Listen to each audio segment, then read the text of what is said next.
Hello everyone. Who really controls development land? Increasingly, it's not enough to know who owns it. Under new regulations coming into force next year, the government wants everyone to know who controls it as well. It's introducing a new transparency regime for contractual control agreements over land. I'll come on to what they are in a minute. Through the provision of information, contractual control, registered land regulations 2016. So what's the government trying to achieve? Well, the key objective is greater transparency in the strategic land market. At the moment, it's often impossible to tell who controls land earmarked for future development.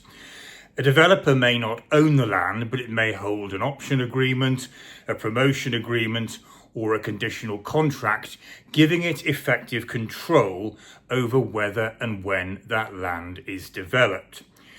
Those arrangements have traditionally been private, and even if protected by a notice on the register rarely reveals the full picture.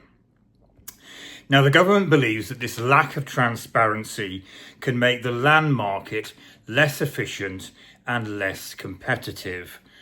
Local authorities, competing developers, landowners and communities may have little idea who controls potential development sites or how long those rights are likely to last.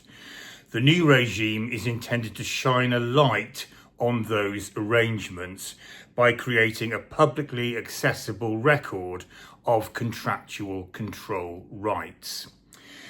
The regulations therefore require, via its conveyancer, the beneficiary of certain contractual control arrangements, rather than the landowner, to provide prescribed information to the land registry. Now, the regime covers a range of agreements, including option agreements, rights of preemption, conditional contracts, and certain promotion agreements. The information that must be disclosed includes details such as the parties, the land affected, the nature of the contractual control right, when it commenced, when it expires, and certain key terms. There are also ongoing obligations to notify the land registry if the agreement is assigned, varied, exercised, or comes to an end. Now, the regulations do not change the law relating to options or other contractual control rights. They don't affect the validity or enforceability of those agreements.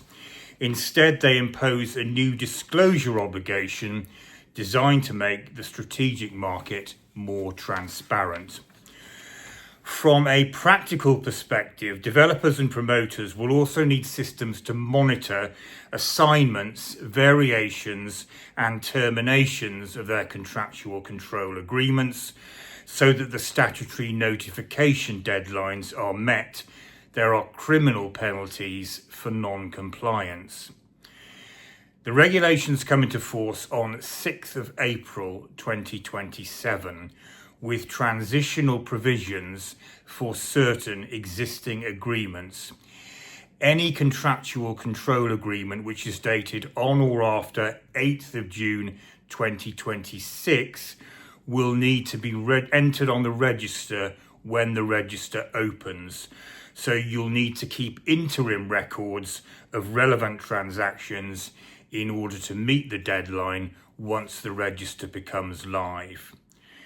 The land registry must publish a data set of the contractual control obligation, contractual control information as soon as possible after 6th of April 2026 and then monthly.